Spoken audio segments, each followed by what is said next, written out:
Yaha, anyone who, Shastra Vidhim, the regulations of the scriptures, Utsrijya, giving up, Vartate, remains, Kamakarataha, acting whimsically in lust. Na, never. Saha, he. Siddhim, perfection. Avapnoti, achieves. Na, never. Siddhim, happiness. Na, never. Param, the supreme. Gatim, perfectional stage. Translation: he who discards scriptural injunctions and acts according to his own whims attains neither perfection, nor happiness, nor the supreme destination. Purport as described before. The Shastra Vidhi, or the direction of the Shastra, is given to the different castes and orders of human society.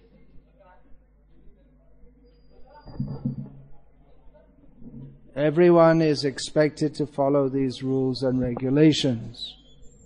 If one does not follow them and acts whimsically, according to his lust, greed, and desire, then he will never be perfect in his life. In other words, a man may theoretically know all these things, but if he does not apply them in his own life, then he is to be known as the lowest of mankind. In the human form of life, a living entity is expected to be sane and to follow the regulations given for elevating his life to the highest platform. But if he does not follow them, then he degrades himself. But even if he follows the rules and regulations and moral principles and ultimately does not come to the stage of understanding the Supreme Lord, then all his knowledge becomes spoiled.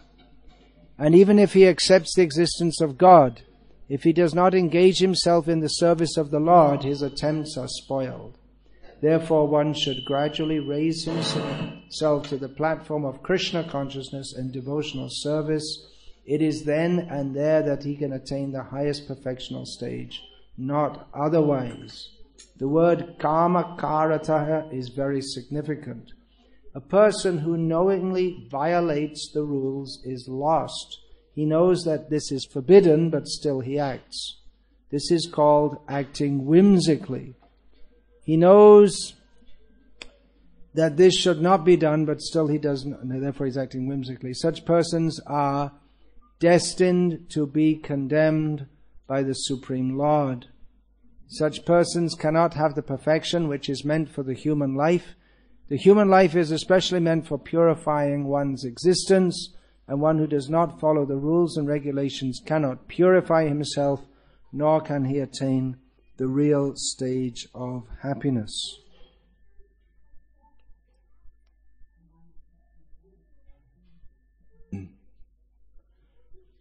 Ya Shastra Vidhim Utsrija Vartate Kamakarataha Nasa Siddhim Avapnoti Nasukham Naparam Gatim.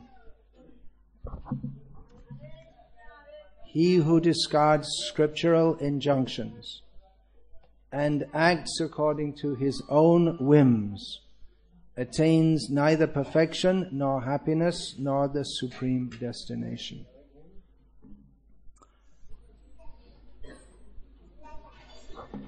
This verse comes at the end of the chapter, the divine and demoniac natures. And the chapter opens with a description of the divine nature, and then most of the chapter describes the nature of the demoniac. And this is the penultimate verse in that chapter, or in this chapter.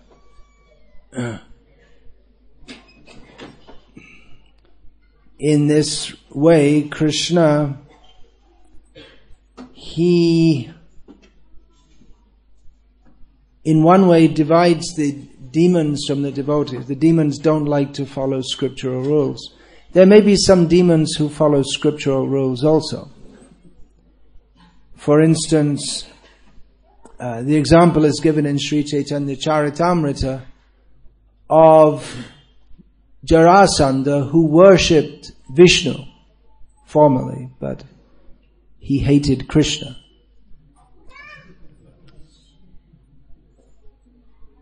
And there are others also. The Mayavadi Sampradaya worships,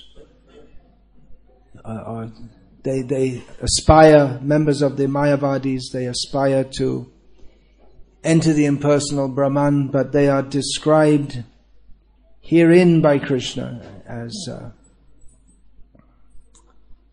they're described because they think that he has taken a human body. They're described as fools. Avajananti mang murha. Manushing tanamashritam. They do not know that Krishna is the Supreme Personality of God. They take him to be an ordinary person. So it's not only the shastric injunctions that one should follow, but one should also know the siddhanta, or the proper conclusion of Shastra.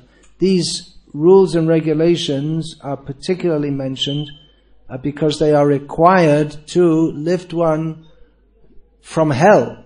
Just prior to this, 2 verses prior, Krishna has stated, Trividham narakasyedam dwaram nashanam atmanaha kamas krodhas tata lobhas tasmadetat trayang tyajet.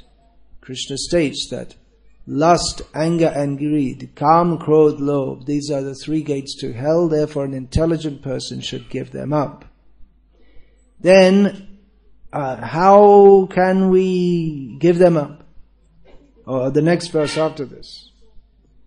Itari vimukta kauntaya tamo dvarais tribhya naraha acharatya atmanashrayas tato yati param gatim. The man who has escaped these 3 gates of hell, O son of Kunti, performs acts conducive to self-realization and thus gradually attains the supreme destination.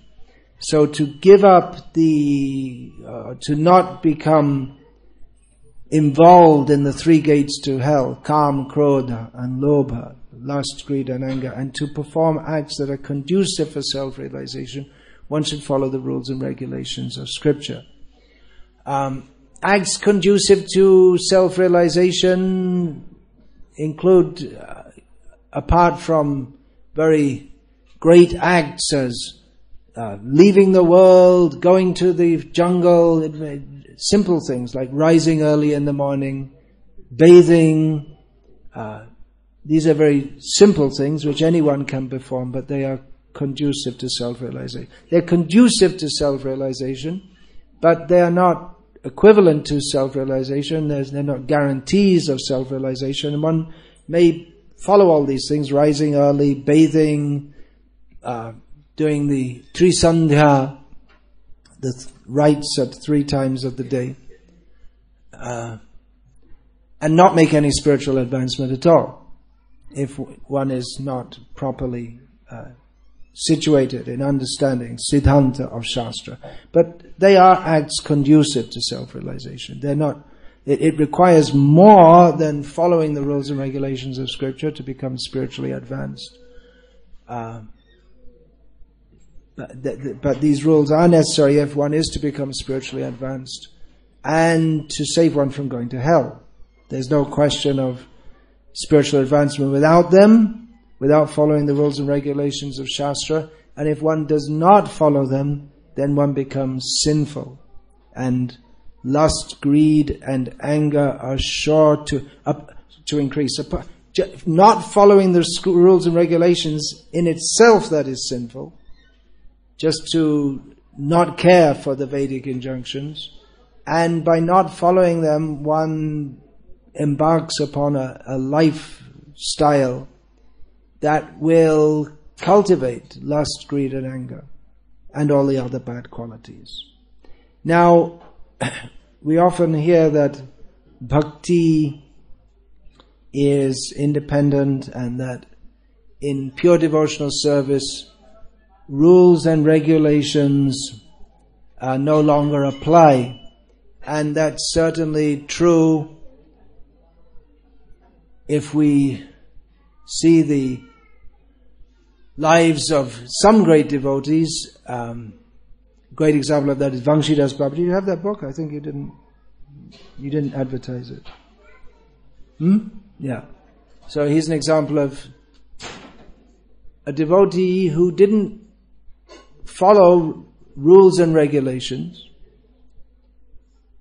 exactly, but he followed the essence of all of them, which is Smartavya Satatang Vishnu, Vismartavya Najatuchit, Sarva Vidhi Nishedasya Etayor Eva Kinkaraha. The essence of all rules and regulations is to always think of Krishna and never forget him.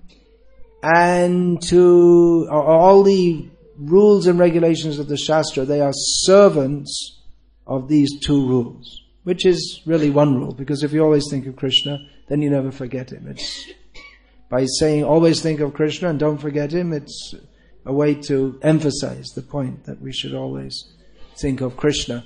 At the same time, we see in the case of Vangshidas Babaji Maharaj, he did rise early. He wasn't under any compulsion to do so. Actually, no one's under any compulsion to do so.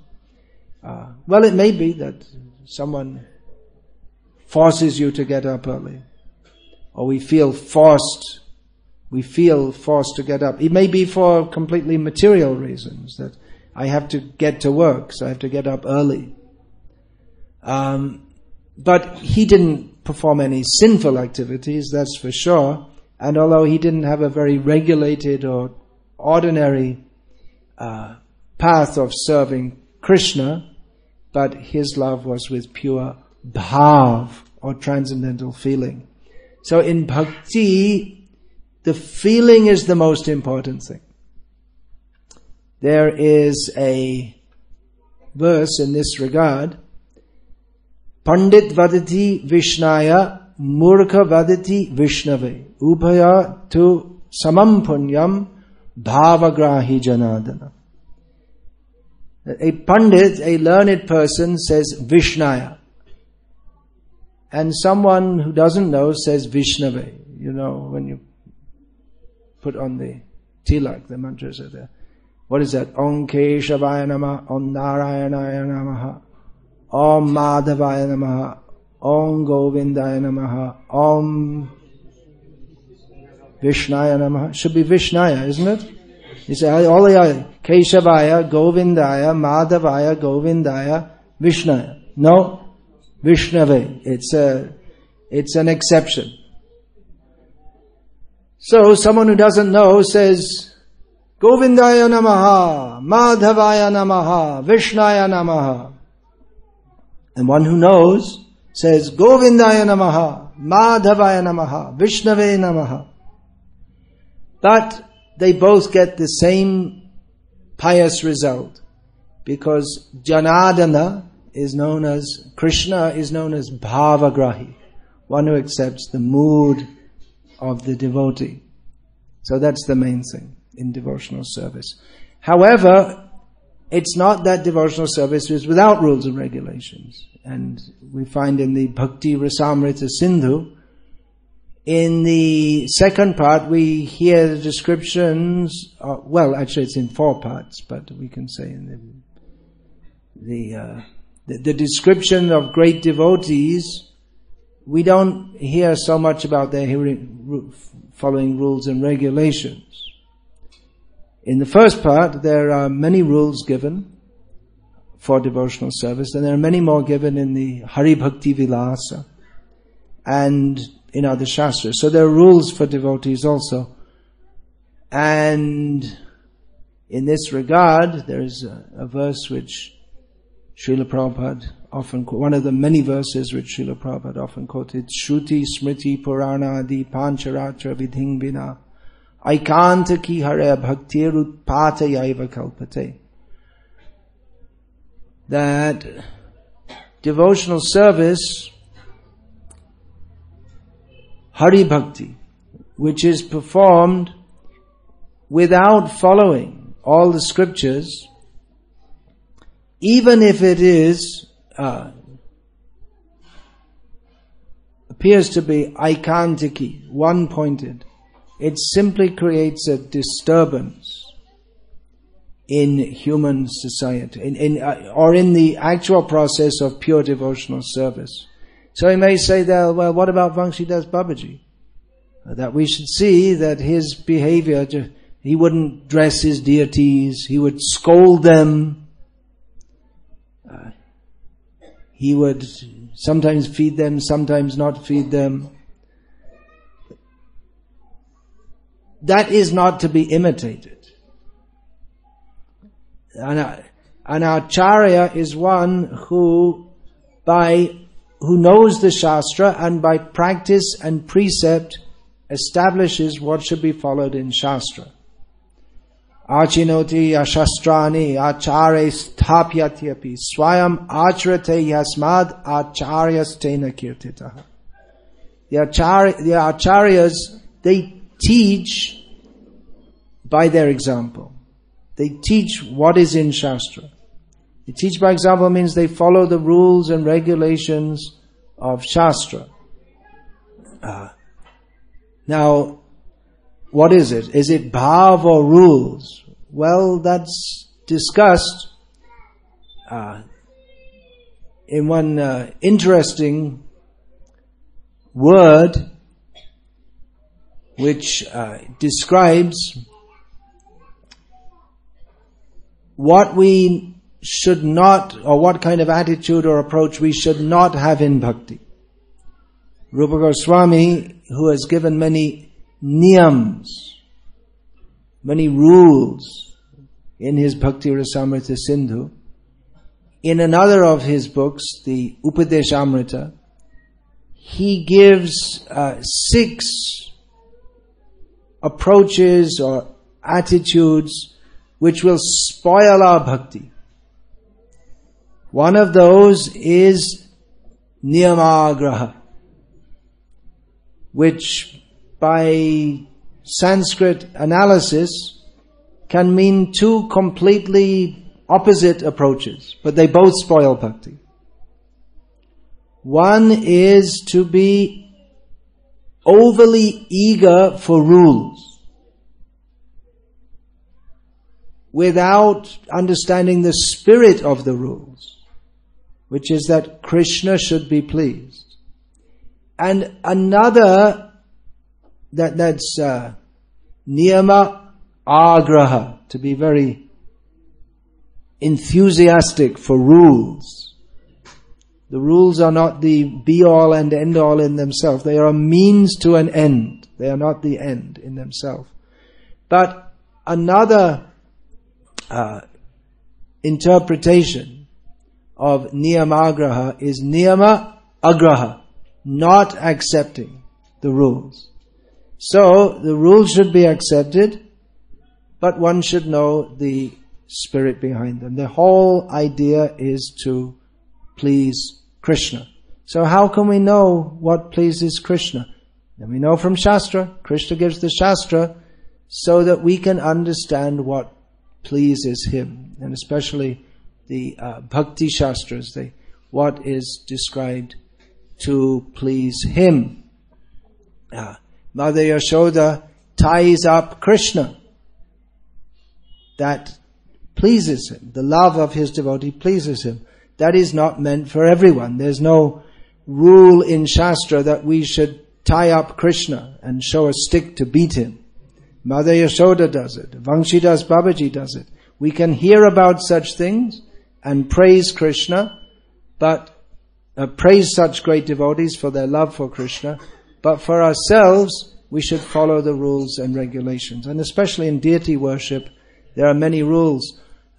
This is sometimes misunderstood, that there are no rules. Actually, Chaitanya Mahaprabhu, he says about the holy name, chanting of the holy name, Nam namakari bahudhanija sarva shaktis tatrarpita niyamate smarane nakalaha.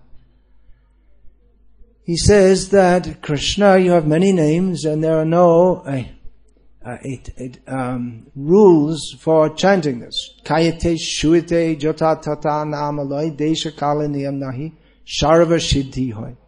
That even without considering, even if you're lying down or even if you're eating, you can chant the holy name. You can't do that with deity worship. You can't say, I'm feeling tired, I think I'll lie down. Take a little rest here in the deity room, then I'll continue the archa. Or offering the bhog to Krishna. Oh, that looks nice. Okay, I'll try a little bit of it out. Srila Prabhupada can do that. He sometimes more than once did that. He was showing devotees how to cook, and he himself would start to eat before it was offered to Krishna. And once he came into the temple when the offering was going on in London, I was in the early days of the movement, he sometimes did this, and he saw the offering was just brought in, and he pointed at the sweet, he said, give that to me. And he took one sweet. You may be shocked to hear it. Don't imitate it. That is not for us to do. We should know our level. Rules and regulations to follow, there is, who cannot follow, we have to consider. Adhika, what is our level? And the Acharya, Srila Prabhupada, Acharya, he teaches us all these rules and regulations. We should know not to imitate him when he, out of love for Krishna, steals his ladus. Like a cowherd boy in Vrindavan. So, in chanting the holy names, Tatrarpita niyamata svarnena kala, the desh kala, all these time, place, circumstances. But there are some considerations also in chanting the holy name. There are 10 offenses against the holy name. There is, in all matters of devotional service, there is consideration. Two main things. Siddhanta and rasa. What is the proper understanding philosophically, and how is Krishna pleased? Krishna is pleased by the attitude, but if the attitude is all mixed up, then it doesn't work. You can't mix. There are many examples of this given in Bhakti Rasamrita Sindhu. If you try to mix, for instance, Shanta Rati with Madhurya Rati, it doesn't work. Krishna is not pleased. If you praise Krishna, you are the supreme, impersonal Brahman personified, everything rests on you, give me a kiss. It doesn't work. That example is given in Bhakti Rasamrita Sindhu, more or less. It doesn't work. Krishna is not pleased. Bhakti Siddhanta Viruddha Arasa Bas Shunile Prabhu Chite Na Hoy Ulash. About Chaitanya Mahaprabhu, it is described that if there were any statements that were contrary to the proper understanding of devotional service, or with rasabhas, this improper mixing of mellows, that did not give pleasure to Chaitanya Mahaprabhu. So bhakti means to give pleasure to Krishna, and the rules and regulations are there to guide us as to what Krishna wants from us. And in bhakti, if there is some slackness in following the rules and regulations not due to laziness. Krishna is not pleased by our laziness or our whim. But if for some reason due to old age and infirmness or due to being very neophyte or whatever, that doesn't count as a sin. But if we go on in devotional service and don't try to improve and come to the proper standard of following the rules, then it does become actually an offense. It's just like that example that a learned person says Vishnave. Someone who doesn't know says Vishnaya. Both of them, according to the degree of their enthusiasm to praise Krishna, he accepts what they say, accepts the mood. But it's not that actually chanting Vishnaya is proper. If someone goes on chanting Vishnaya Namaha, Vishnaya Namaha, someone should tell him, actually it's Vishnave. That's the way, that's the language of Krishna, and you want to praise him, then you should know the language. If a husband after 20 years of marriage to his wife still can't remember her name properly, well, it probably wouldn't reach 20 years. If you love someone, the least thing you want to know is how to say their name properly. So, in the beginning we may make mistakes, but we should learn and improve. The next verse to this verse, which we read today, Yashastra vidimutrija vartate kamakarataha nasa siddhim abhapnoti nasukam na param gatim. The next verse, which concludes the chapter, is Tasmat Shastra Vidhana. Now I'm forgetting it myself. Tasmat Shastra Pramanam Te Karya Vevastito Gyatva Shastra Vidhano Tam Karyam Karma Iharhasi. Karma Karyam Iharhasi. Yeah. Karma Kartam Iharhasi. That therefore one should know. Here Krishna says one should follow the rules and regulations of scripture, therefore you have to know them. One should know them and follow them, and in this way live in this world. So we are not, sorry if I'm making a mistake here, but I don't think anyone here is on the level of pure spontaneous devotional service. If you are, let us know. But for the rest of us, we have to follow the rules and regulations, which will help us to come up. Now, if we don't know, there's no harm, but there's no harm in the sense that we don't make an offense, but we should try to know. So now I'm going to tell you something from Shastra, which it seems that most of you here don't know, regarding Pushya Abhishek, which is scheduled for today, isn't it? Right? Pushya Abhishek means what? Throwing flowers. Offering flowers. Okay. But actually the word for flower is pushpa, isn't it? Yeah.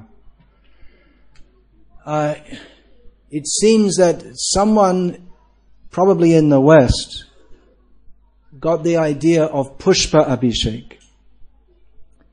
Pushpa Abhishek is described in Shastra, in Hari Bhakti Vilas. Pushya means relating to the month of Posh, which just finished.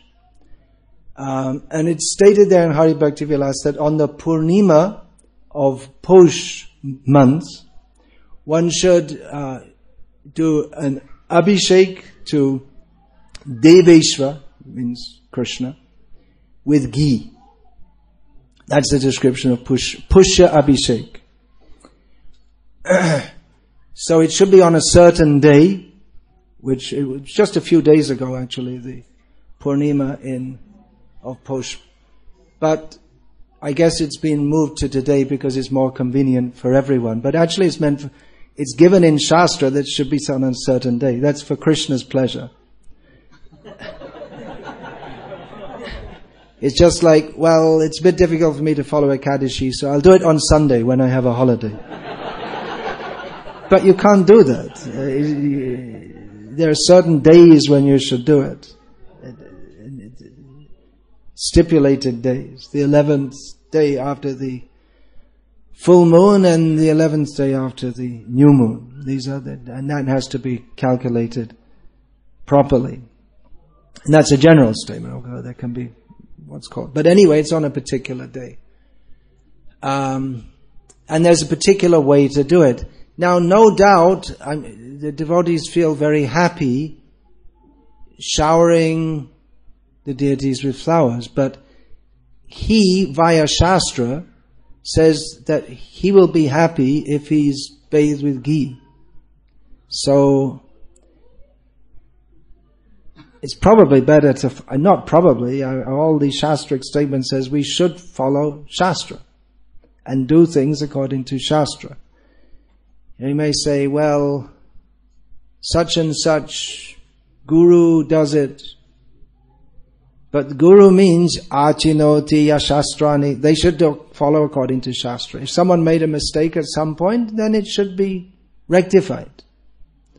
And we don't, at least I'm not aware in Shastra that it's stated that we should have what's called an abhishek of flowers. It's specifically stated that one should use ghee. Now, I don't want to dishearten or discourage you, although I'm probably doing so.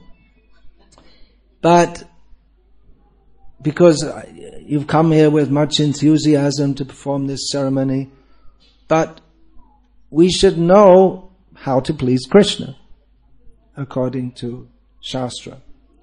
So please don't get, you may get upset and this and that, but in the performance of devotional service we should follow Shastra.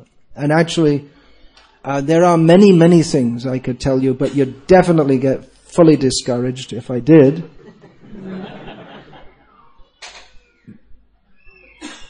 Or maybe not. Should we not be desirous to know what Krishna wants by following Shastra? Or is it that we perform devotional service as we like it? Well, that's not devotional service. We have to follow as Krishna likes it. And of course there are practically unlimited directions in Shastra, but then we have to learn from our acharyas, and as we put on all the signs on Srila Prabhupada's order, the founder acharya of ISKCON is Srila Prabhupada. So we have to understand what he says. Guru, sadhu and Shastra. Shastra is the center. We can't follow everything in Shastra. Hari Bhakti Vilas, I doubt if anyone ever followed everything in Hari Bhakti Vilas. But that doesn't mean it's to be fully rejected. The acharyas, for their disciples, they select the rules and regulations of Shastra which are suitable for them, and in general for a whole sampradaya. The acharyas are the head of a sampradaya. So we should learn what is in Shastra. Shastra gyatva vidhanoktam. What is stated in Shastra one should know.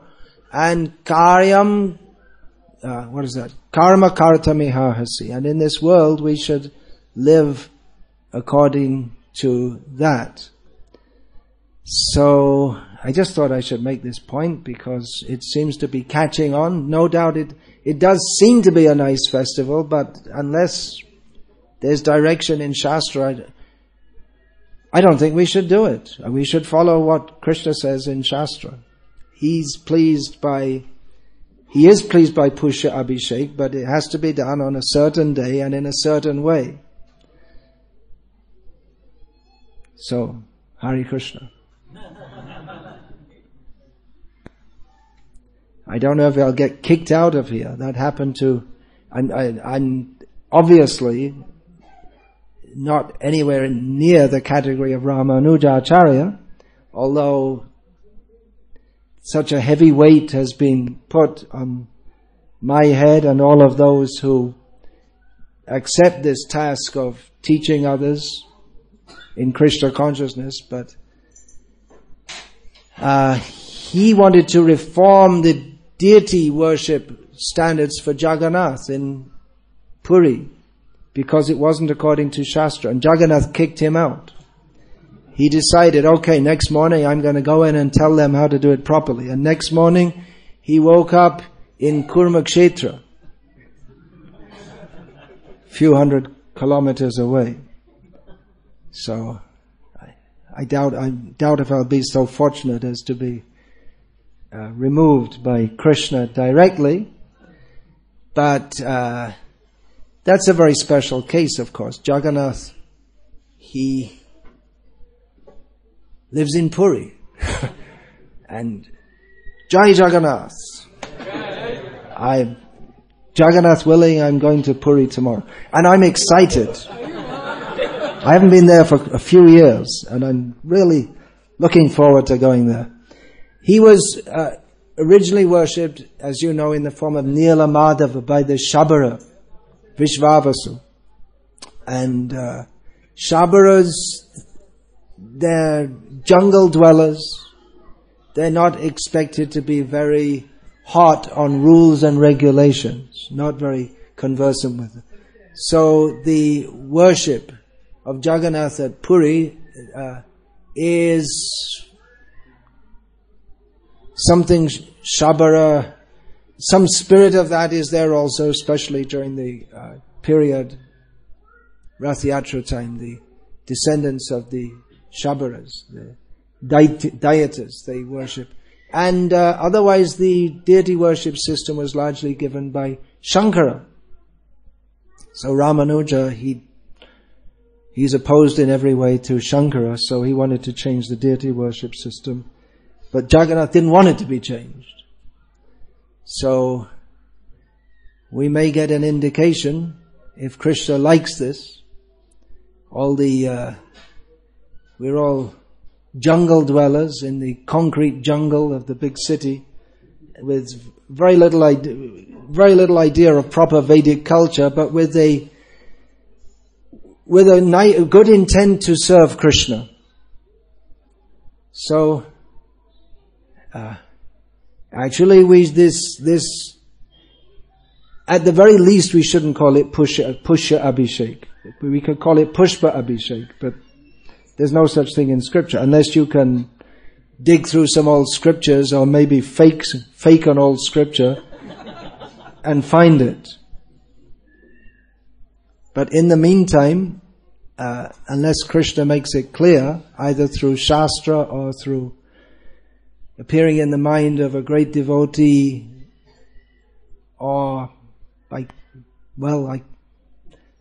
guess I couldn't even hope for that, to be personally kicked out by Krishna, then we should stick to what's given in Shastra as regards to Abhishek of the Lord. So, as I said here previously in Bangalore, someone will come another week and say something different, so you can choose whatever you like. You don't have to do what I say. You get so many speakers and they say so many things, and you can choose what you like. But actually we should follow what is in Shastra. That's the fact. You can choose what you like, but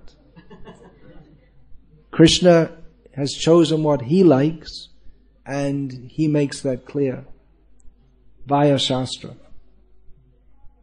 And the Acharyas. But the Acharyas, they follow Shastra.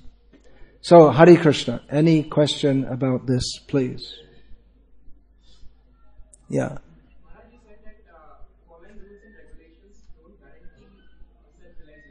Following rules and regulations don't guarantee self-realization. Actually, nothing guarantees.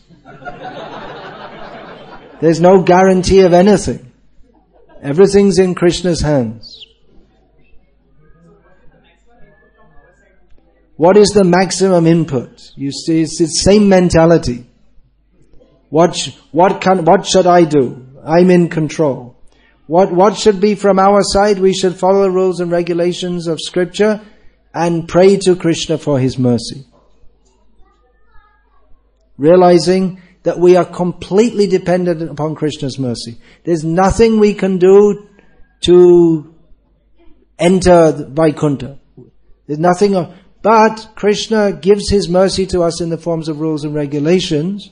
So we follow those rules and regulations and accept Krishna's mercy in this way.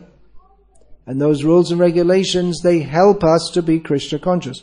If we follow the rules, for instance, if we follow that we shall take only food offered to Krishna, we shall not eat anything else, that will help to purify the consciousness. That's a rule. If we don't follow it and we think, well, it's not so important, then not only do we commit an offense by deliberately breaking the rule that's given in Shastra, but we also, and not only do we not get the purification that comes from taking Krishna prasadam, but we get the contamination of Bishoyer anna kaile malin hoimon. The mind becomes dirty by eating food of sense enjoyers. So rules and regulations we should follow, but at the same time we shouldn't think that by following the rules and regulations I am guaranteeing my entrance into the spiritual world. There's no guarantee. It's all in Krishna's hands. There's no guarantee of anything. I just read, where? In Shastra? No, on the internet. Where else? That just like the Big Bang, there's the big crunch is up ahead. There was infinitesimal mass and temperature, and all of a sudden it expanded, and that is the universe as we have it now. And any nanosecond, within a nanosecond, it can all go back, according to the scientists. So there's no guarantee that I could have finished that sentence. Now it's finished. There's no guarantee that I'll say another sentence, because it could. But actually we know, according to Shastra, this will not happen now. It will happen. Something like that. Pralayam. But not now. Jesus is coming, I saw on a car. Coming soon. I heard it since I was about 5 years old. And Christians have been saying it for 2,000 years. Someone said that to Srila Prabhupada in a public program. Jesus is coming soon. Prabhupada said, very good, we'll welcome him.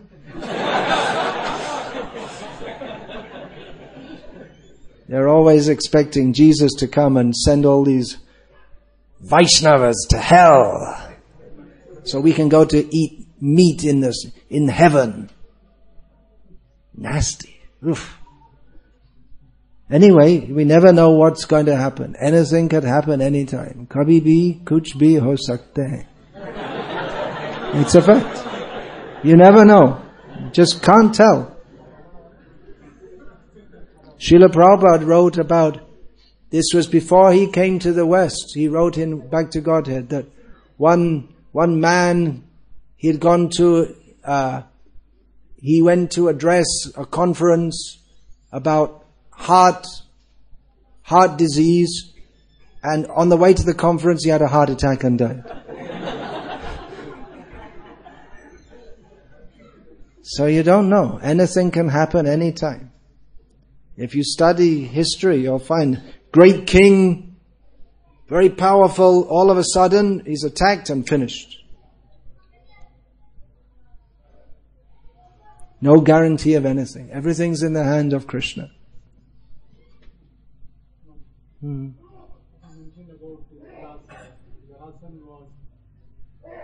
Jarasandha worshipped Vishnu, yeah. Even now, most of the people have difficulty in understanding Krishna, but they do respect Vishnu. Well, that's true. In what you said is true more in South India. People are they understand more about Vishnu than Krishna. But if you go to Bengal or Vrindavan or much of Orissa, people are more accustomed to talking about Krishna, or in Orissa, Jagannath. So here in South India, people know Vishnu more.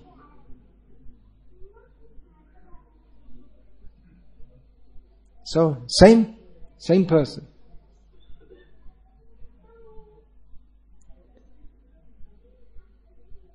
Yes, please.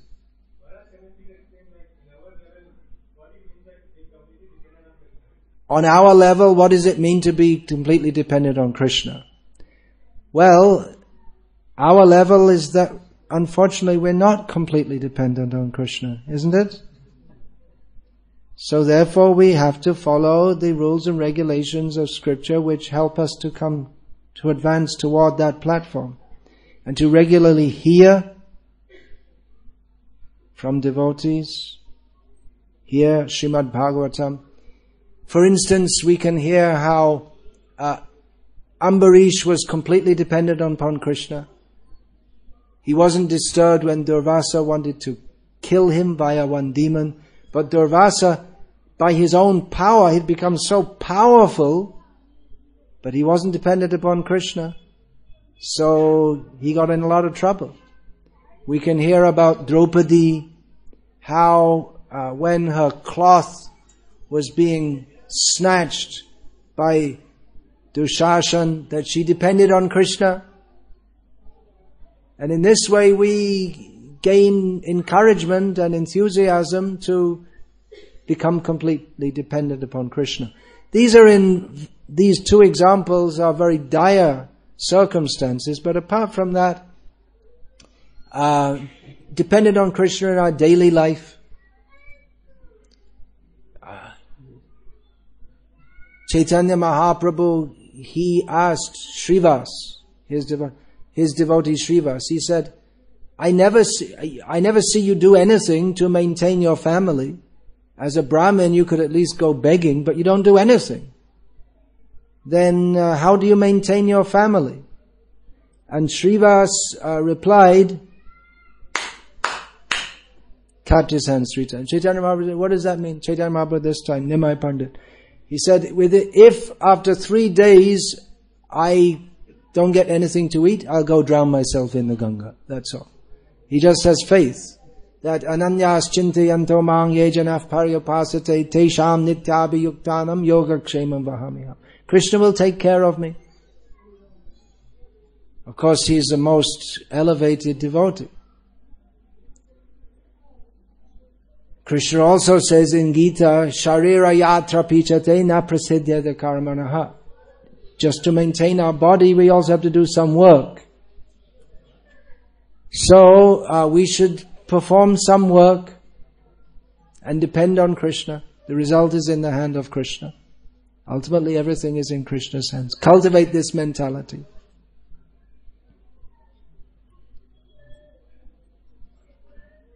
Yeah, I'll answer a question here. Reactions of not following the vary according to the time, place, The reactions of not following scriptural directions? Will it vary according to time, place and circumstance? This is all very complex discussion. Kim karma kim akarmeti kavyo piyatra mohitaha. Even we're talking about karma and its reactions. Performing work, not performing work. Even greatly learned persons are bewildered in understanding this. How to follow according to time, place and circumstance can be very crucial. I've many times told the story of the Brahmin who vowed never to tell a lie. I guess I can tell it again because... Do you all know that story? The Brahmin who vowed never to tell a lie. You don't know. Krishna told this to Arjuna when Arjuna was going to kill Yudhishthira. It's all in the Mahabharata.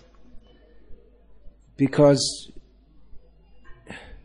Arjuna had secretly taken a vow that if anyone tells me to give up my Gandiva, I'll kill him. So Yudhishthira became injured in the fight and was brought back to his camp. And Arjuna heard this, so Arjuna left the fight and came to see Yudhishthira. And Yudhishthira got very angry at him. And said, what do you leave the fight for? There's nonsense. What are you, a woman or a eunuch? You should just give up your Gandiva. And then Arjuna got ready to kill Yudhishthira. Krishna, who'd driven him there, said, what are you doing? I'm going to kill Yudhishthira. Why? That's crazy, you know. Okay, the whole battle is arranged to stop the other party killing him, and you're going to kill him. You've been fighting all these days to stop him being killed. He said, well, I made a vow. Then Krishna told her that if anyone tells me to give up my Gandiva, I'll kill him. So then Krishna told Arjuna the story of a Brahmana who lived at the edge of the village, at the end where his house was next to the jungle, who made a vow never to tell a lie in his life. One day he was standing outside his house, a man came running up and said, I'm carrying gold. There are people behind me who want to kill me and take it. Where can I hide? So the Brahmin said, go hide in the forest there. Shortly afterward, a gang of thieves came running up and said, did you see a man running here? The Brahmin said, yes. He said, well, he's got gold and we want to steal it. Do you know where he went? The Brahmin said, yes. Where did he go? He went there. So they went there and killed him. And the Brahmin never told a lie in his life. He stuck to his vow. When he died, he went to hell. Because in that situation, he should have told a lie. Even though he'd made a vow, in this situation, he should have broken his vow, because the principle of protecting an innocent person is more important than the principle of sticking to a vow, which in that circumstance, by following it, he didn't do any good to anyone. He just maintained his vow, but a person was killed. So definitely the rules and regulations, according to different circumstances, they have to be applied. And for instance, we're enjoined to rise early every morning. There may be some circumstances in which you don't rise early, and you shouldn't make a habit of it. But there may be circumstances in which you don't rise early every morning. But if you do so out of laziness, then that's different than if you have a high fever and you're sick. So there are differences. It's not, Krishna is not so cruel that if you're very sick and you don't rise early in the morning, that he'll put you back 100 lifetimes. So Krishna's not cruel like that. But then if we don't, then when we become healthy and we don't go, and we think, oh, I didn't go for so many days, now I also shouldn't go. I don't need to go. Then we become offenders by not rising early. Obviously, consideration of time, place and circumstances there. There's that nagna matrika nyaya, the logic of the naked mother. In India, until a few years ago, at least in the villages, children, boys and girls up to about the age of 8, they didn't have they just run around naked. The older people from the village may remember this. I remember seeing this. Maybe some of you did. Madhu Gauranga, you're from a village. In your village it used to be like that when you were young? It was there. Now not. Still. Not girls. It used to be boys and girls. At least what I used to see. Now they all have to have jeans and all this kind of thing. And every 3 months they need a new pair of jeans. No wonder the farmers are committing suicide. They can't produce enough money to keep up with it all. So if the mother, it's nagna matrika nyaya. This depends on having a naked mother. If you say this girl, when she was 5 years old, she used to run around naked. Now she's 25, she should also run around naked. That's stupid. So consideration of time, place and circumstance is always appropriate. Yeah. What is the highest form of devotional service? Well, according to Chaitanya Mahaprabhu, Ramya Kachit Upasana Vrajavadhu Vargena Ya Kalpita, the highest form of devotional service is that conceived of by the gopis of Vrindavan. That's the answer to that question. We should know the answer to this question. At our level, we should be more concerned with what is my level of devotional service and how to become uplifted. We should know what is the highest goal, but we should know what is our situation also. We can't artificially jump up there. What is that? Adhika nalabhiya.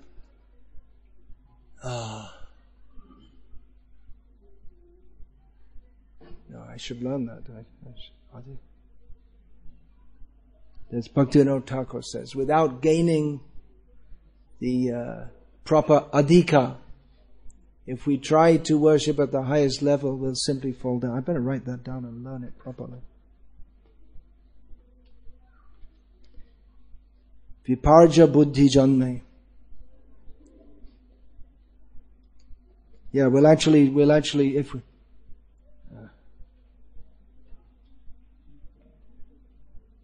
Viparja adhikana labhya something.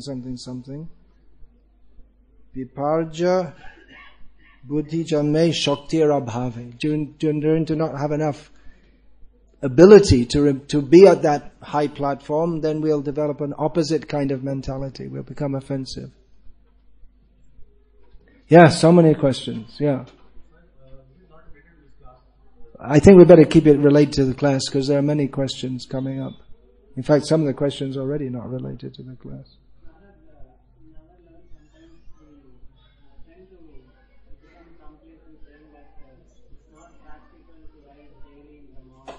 We become complacent saying that it's not practical to rise early in the morning. It's not practical to rise early in the morning if you're doing a job in Bangalore. The life in Bangalore is not conducive to devotional service. That doesn't mean you shouldn't rise early, but this life is meant for going to hell. It's not meant for going to Krishna. So Srila Prabhupada, he wanted to establish devotional communities in which devotees can live simply on the land. You won't have all these iPods, iPads and all these kind of things that you have in Bangalore. But live simply and live a life which is practical for rising early. That's the best solution. Otherwise you have to try to adjust, but it's not easy. If you're working in Bangalore, then it's difficult to rise early. May be difficult. Even if you want to rest early, then all the TVs will be blaring in from other houses all around you. The dogs will be barking in the middle of the night. Of course, dogs can also be there in the village. So, it's accepted that it's not very easy. You have to. It's not so easy to be Krishna conscious. One has to make a lot of effort in this unfavorable situation. Are you married? Okay, I've got a solution for you.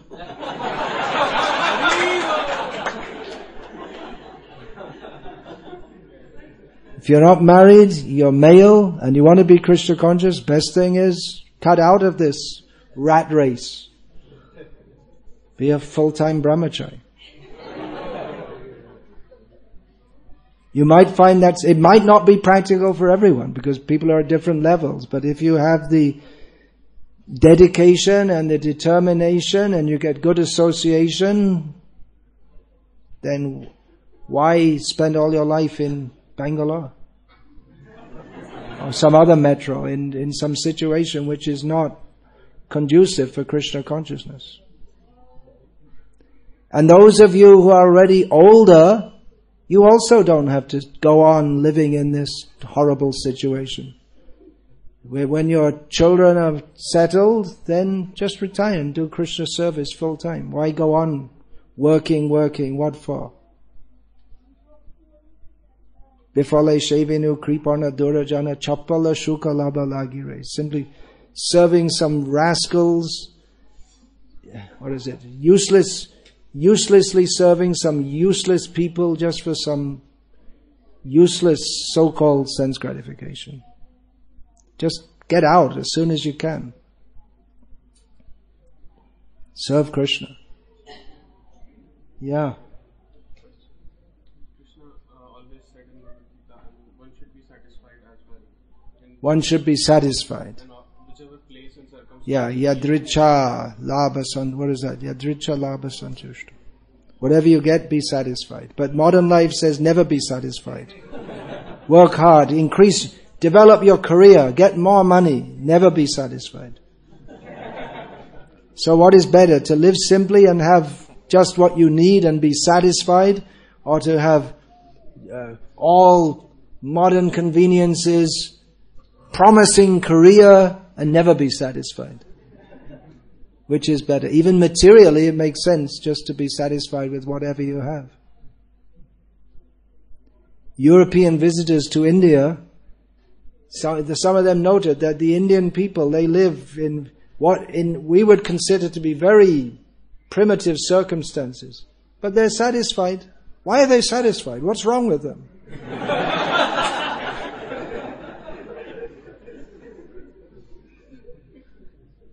It's because of the culture. They're satisfied. They think, well, whatever situation I'm in, that's because of whatever I did in previous lives.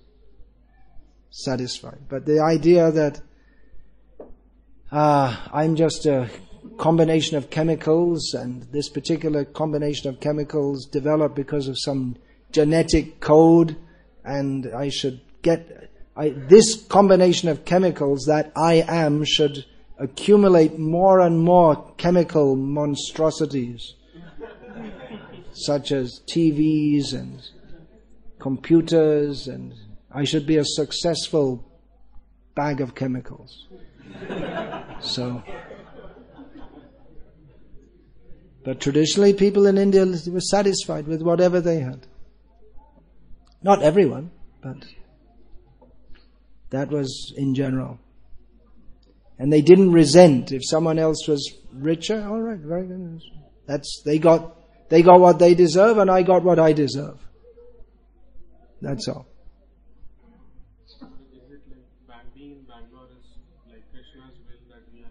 Is it Krishna's will that you're in Bangalore? Well, this kind of city is developed out on the basis of what? Krishna Bhakti? It's based on Kam and Lobh. These are the two underlying principles. Someone wants to make a lot of money, more than they need, and they induce people to come and work in their factories and their offices by saying, come, we'll give you more money, then you can enjoy life better. And naturally, where there is Kam and Lobh, there will be Krodh, which means anger. It also means frustration. There's a lot of frustration in Bangalore, isn't there? So Bangalore is full of Kam, Krodh and Lobh. But Krishna tells us here that these three gates to hell, tasmat etat trayam tyaja, these three should be given up. So, according to this Shastric analysis, it's not Krishna's desire that Bangalore exists. He gives the facility in this material world by which we can follow His instructions and go back to Him, or we can just make a big mess and be proud of it. We're proud of this big city. Yeah. So, shall we finish? Okay, questions are going. There. Someone had the courtesy to ask if they could ask a question outside the class, and I said no, and everyone else is just going on asking questions which have got nothing to do with the class.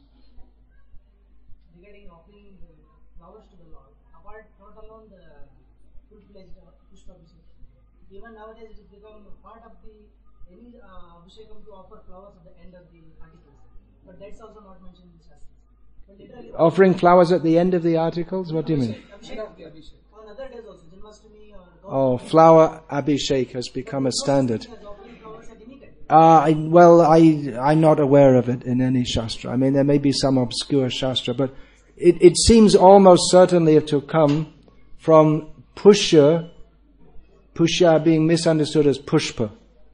That's where it's come from. It came from New Vrindavan to New Vrindavan East, which is what ISKCON Chopati was called before they rejoined ISKCON, and now it's spreading. Alongside Pushpa Abhishek, even in other Abhishekam. In other Abhisheks it's also done, yeah. That's also part of It's a comment from Madhu Gaurangadas. Is it Seva Aparad?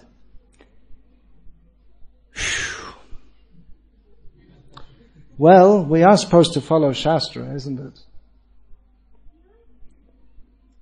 I mean, will Krishna be offended by that?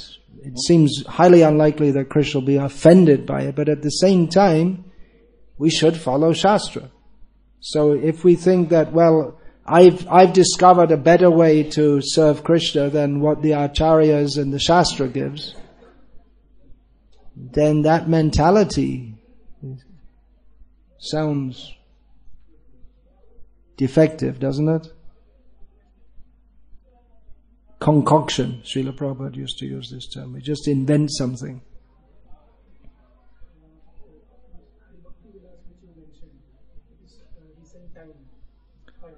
Hari Bhakti Vilas was compiled about 500 years ago, but it's compiled from ancient Shastra. Oh, you're saying it's not it's 500 years ago. It's already out of date. I thought you were going to ask it's something new, and you're saying it's something old. No, it's not old. It's relatively new. We have to follow from Vedas and not people. No, but Hari Bhakti Vilas is good. You don't know anything about what you're talking. There are more than 2,000 Dharma Smritis still extant. And there must have been many thousands of others. That's what I said. The acharyas, they select what are suitable for their followers. So for the followers of Chaitanya Mahaprabhu, Sanatana Goswami accepted this. And then individual acharyas will also say what we should do and what we shouldn't do.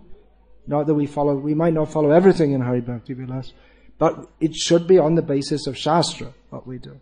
And if there's a highly empowered acharya like Srila Prabhupada, he may make some radical adjustments according to the radically different situation he was in. But it's not that everyone can just come along and change everything as they like. And even, I would say, and this definitely will be controversial, I would say that Srila Prabhupada made certain adjustments for the Western people he was preaching among, and we should bring things back closer to the traditional Shastric model. It's because Srila Prabhupada was preaching among devotees who were hippies, mostly, with no understanding or appreciation or any idea about Vedic culture. That doesn't mean that people in India, they should also be like hippies, because Prabhupada reduced the rules or made allowances for his Western disciples who don't know these things. Just like, for instance, I came to know that in one temple of ISKCON, a few months ago, someone had given a course on Vaishnava etiquette in which they instructed the female devotees who had never considered doing such a thing previously, that they can come to the temple during the days when they're not supposed to come, the 4 or 5 days or whatever every month. So when I came to find out about that, I sent him an email and I said, where did you get that idea from? And he said, well, I saw it in a book on Vaishnava etiquette, some manual printed from some temple. So Srila Prabhupada, when he was asked about that by some of his Western female followers, he gave them allowance to do so. But does that mean that what is in Shastra and what's been followed for generations, everyone knows. It's just like if I have dysentery, I shouldn't come to the temple because I'll be contaminated all the time.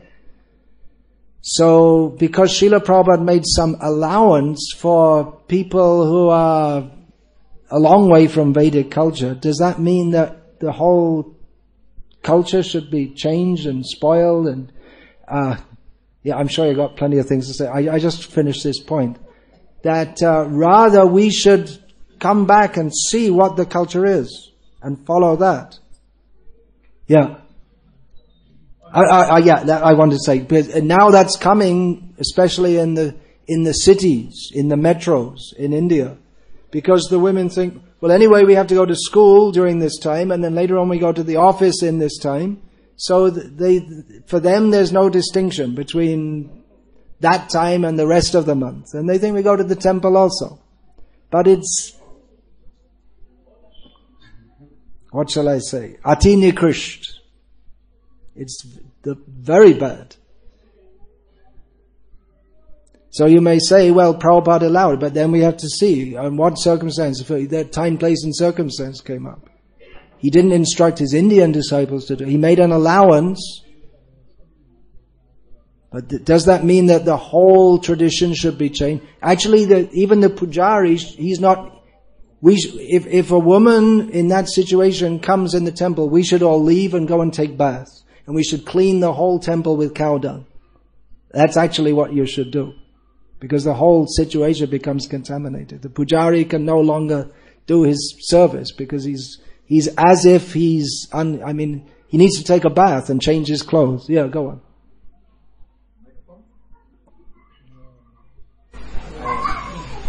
Okay, December 12th, 1976, Prabhupada was in Hyderabad. There was a big fiasco festival took place. The total fiasco. The next morning, Srila Prabhupada came to the temple room and nobody was there. They all slept in late. And one of my godbrothers told me the story. Ram Shraddha, he's a Palkat Iyer from Hyderabad. So he came in late and Prabhupada asked, "What are you doing? Your parents taught you better than this. Don't learn the bad habits of the Westerners." Did you all hear that?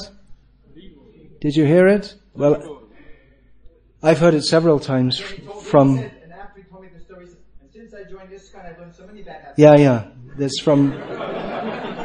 Ram Shraddha Prabhu is our god brother. Excellent cook. Was he better than you? He liked my cooking. Okay. Excellent cook. I asked him where he learned. He said from his mother. He had to cook for Krishna. So, he's a Palgat Iyer from Hyderabad who once in Hyderabad, 1976, if you want the exact date. Was at the farm. It's at the Hyderabad farm. There'd been a festival, it had gone very late, and all the devotees got up late.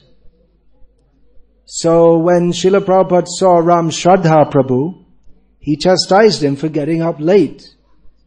And he said, what exactly did he say? That your parents, they didn't teach you this. You didn't learn They trained you better than this. your parents trained you better than this. You can expect the Western devotees to not follow all these rules, but you at least should follow. And Ram Shraddha Prabhu said that since joining ISKCON, I've learned so many bad things.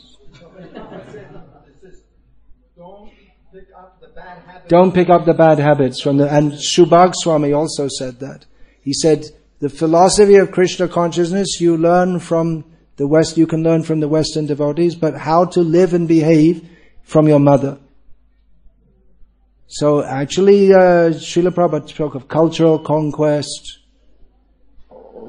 many things. You see that still in the villages in South India, you won't see all the women jumping around in kirtan, and maybe in their own little kirtan, but not in public, unless they're some very low caste.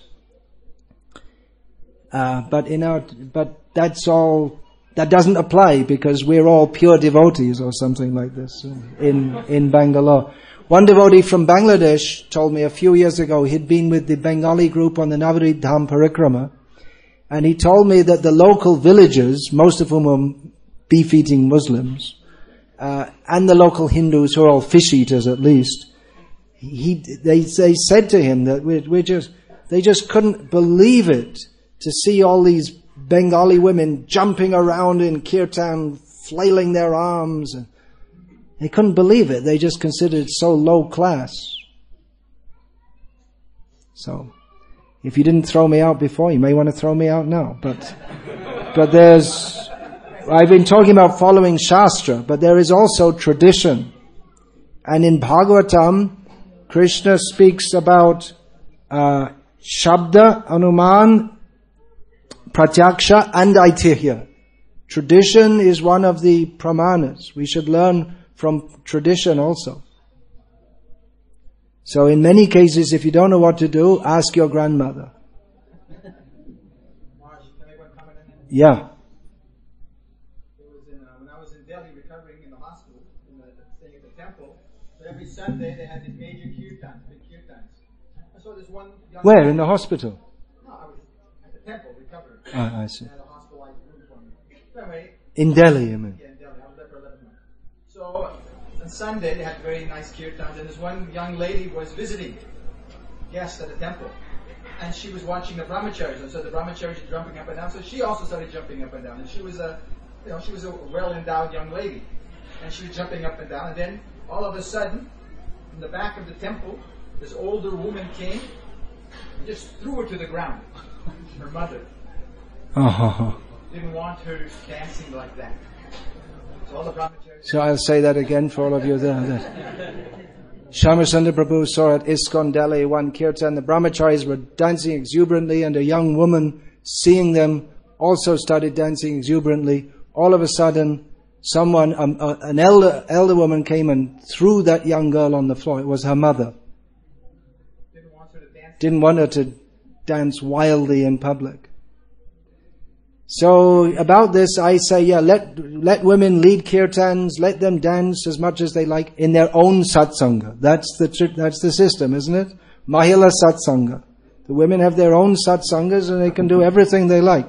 But if we find Chaitanya Mahaprabhu's Sankirtan party, there's a description, all the names are given, but you don't find any women are there. Sexist, it would be called sexist nowadays.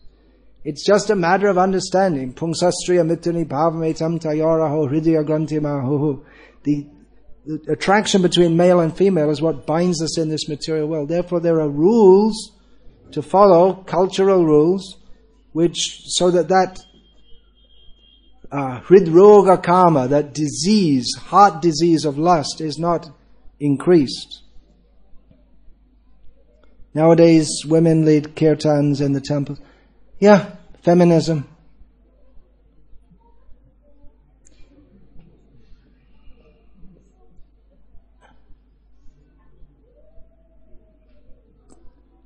It's going on. Okay, I'm going to finish now. Thank you very much. Hare Krishna.